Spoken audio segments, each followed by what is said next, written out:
Vote ಚೋರಿ ಬಗ್ಗೆ ಏನ್ ಹೇಳ್ತೀರಾ ಸರ್ ತಾವು? ಅಖಿಲ ಭಾರತ ಕಾಂಗ್ರೆಸ್ ಸಮಿತಿ ವತಿಯಿಂದ ರಾಹುಲ್ ಗಾಂಧಿಯವರ ಅಧ್ಯಕ್ಷತೆಯಲ್ಲಿ ಎಸಿ ಅಧ್ಯಕ್ಷರಾಗಿರ್ತಕ್ಕಂತಹ ಮಲ್ಲಿಕಾರ್ಜುನ್ ಸಾಹೇಬರ ನೇತೃತ್ವದಲ್ಲಿ ಮತ್ತು ಅದೇ ರೀತಿ ಕೆಪಿಸಿ ಅಧ್ಯಕ್ಷರಾಗಿರ್ತಕ್ಕಂತಹ ಡಿ.ಕೆ. ಶಿವಕುಮಾರ್ ಜಿ ಅವರ ನೇತೃತ್ವದಲ್ಲಿ ನಮ್ಮ ಕರ್ನಾಟಕ ಪ್ರದೇಶ ಕಾಂಗ್ರೆಸ್ ಸಮಿತಿ ಬೀದಿ ಬದಿ ವ್ಯಾಪಾರಿ ವಿಭಾಗದಿಂದ ನಾವು ವೋಟ್ ಚೋರಿಯನ್ನ 51,890 ನಾವು ಇಡೀ ರಾಜ್ಯದಂತ ಸಂಗ್ರಹಣೆ ಮಾಡಿರ್ತಕ್ಕಂಥದ್ದು.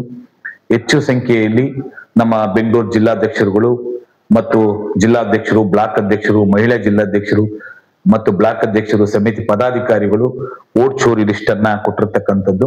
ಈಗಾಗಲೇ ನಾವು ಕೆಪಿಸಿಗೆ ಸಬ್ಮಿಟ್ ಮಾಡಿದ್ದೀವಿ. 51,890.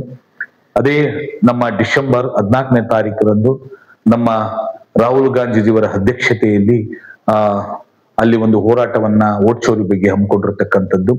ನಮ್ಮ ಬೀದಿ ಬದಿ ವ್ಯಾಪಾರಿ ವಿಭಾಗದ ವತಿಯಿಂದ ಎಲ್ಲರೂ ಸಮಿತಿ ಪದಾಧಿಕಾರಿಗಳು ಸಹಿ ಸಂಗ್ರಹಣೆಯನ್ನ ಮಾಡಿ ಅವರ ಹೆಸರು, ಫೋನ್ ನಂಬರ್ ಸಹಿ ಸಂಗ್ರಹಣೆ ಮಾಡಿ ಸಬ್ಮಿಟ್ ಮಾಡಿ ಕೊಟ್ಟಿದ್ದಾರೆ. ಇವಾಗಲೇ ತಲುಪಿಸಿದ್ದೇವೆ. ಅದಕ್ಕೋಸ್ಕರ ನಾವು ನಮ್ಮ ಎಲ್ಲ ರಾಜ್ಯದ ಸಮಿತಿ ಪದಾಧಿಕಾರಿಗಳು, ಜಿಲ್ಲಾಧ್ಯಕ್ಷರು ಮತ್ತು ನಮ್ಮ ಬ್ಲಾಕ್ ಅಧ್ಯಕ್ಷರು ಸಮಿತಿ ಪದ ವೋಟ್ ಚೋರಿ ಸಹಿ ಸಂಗ್ರಹಣೆ ಮಾಡಿರ್ತಕ್ಕಂಥವರೆಲ್ಲರಿಗೂ ನಾನು ಹೃದಯಪೂರ್ವಕ ಅಭಿನಂದನೆಗಳನ್ನ ಸಲ್ಲಿಸ್ತೀನಿ. ಮತ್ತು ಅದೇ ರೀತಿ ನಮ್ಮ ಈ ಡೆಲ್ಲಿಯಲ್ಲಿ ನಡೀತಕ್ಕಂಥ ಡಿಸೆಂಬರ್ 14ನೇ ತಾರೀಕಿಗೆ ಬೃಹತ್ ಮಟ್ಟದಲ್ಲಿ ವೋಟ್ ಚೋರಿಯನ್ನು ಕಾರ್ಯಕ್ರಮ ಹಮ್ಮಿಕೊಂಡಿರ್ತಕ್ಕಂಥದ್ದು. ಆ ಕಾರ್ಯಕ್ರಮ ಸಂಪೂರ್ಣವಾಗಿ ಯಶಸ್ವಿಗೊಳಿಸಬೇಕು.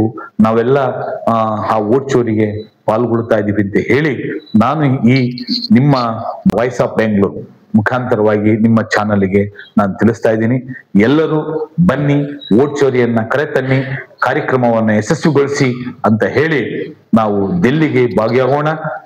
ಡಿಸೆಂಬರ್ 14ನೇ ತಾರೀಕಂದು ಎಲ್ಲರೂ ಬನ್ನಿ, ಭಾಗವಹಿಸಿ ವೋಟ್ ಚೋರಿ ಕಾರ್ಯಕ್ರಮವನ್ನ ಯಶಸ್ವಿಗೊಳಿಸೋಣ ಅಂತ ಹೇಳಿ ಕೆಪಿಸಿ ಬೀದಿ ಬದಿ ವ್ಯಾಪಾರಿ ವಿಭಾಗದ ರಾಜ್ಯಾಧ್ಯಕ್ಷರು ತಮಗೆಲ್ಲರಿಗೂ ತಿಳಿಸ್ತಾ ಇದ್ದಾರೆ. ಮುಂದಿನ ತಿಂಗಳಲ್ಲಿ ವೋಟ್ ಚೋರಿ ಬಗ್ಗೆ ಏನ್ ಪರಿಣಾಮ ಇರುತ್ತೆ ಸರ್? ತುಂಬಾ ವೋಟ್ ಚೋರಿ ಅನ್ನತಕ್ಕಂಥದ್ದು ಎಲೆಕ್ಷನ್ ಕಮಿಷನರ್ಗೆ ಇಷ್ಟು ಜನ ಸಹಿ ಸಂಗ್ರಹಣೆ ಮಾಡಿರ್ತಕ್ಕಂಥದ್ದು. ಆ ಎಲ್ಲ ಸೆಲ್ಗಳಾಗಿರ್ಬೋದು, ಡಿಸಿ ಅಧ್ಯಕ್ಷರಿರ್ಬೋದು, ಶಾಸಕರಾಗಿರ್ಬೋದು, ವೋಟ್ ಚೋರಿಯನ್ನ ನಮ್ಮ ಎಸಿ ನಮ್ಮ ರಾಹುಲ್ ಗಾಂಧೀಜಿಯವರ ಅಧ್ಯಕ್ಷತೆಯಲ್ಲಿ ಕಾರ್ಯಕ್ರಮವನ್ನ ಅವ್ರು ಏನ್ ನಿರ್ಣಯ ತಗೋತಾರೋ ಅದಕ್ಕೆ ಬದ್ಧರಾಗಿರ್ತೀವಿ. ಎಲೆಕ್ಷನ್ ಕಮಿಷನರ್ಗೆ ಅದನ್ನ ರಿಪೋರ್ಟ್ ಮುಖಾಂತರ ತಲುಪಿಸ್ತಾ ಇದ್ದಾರೆ. ಅದು ಯಶಸ್ವಿ ಆಗಲಿ ಅಂತ ನಾನು ಹೇಳಕ್ ಇಷ್ಟಪಡ್ತೀನಿ.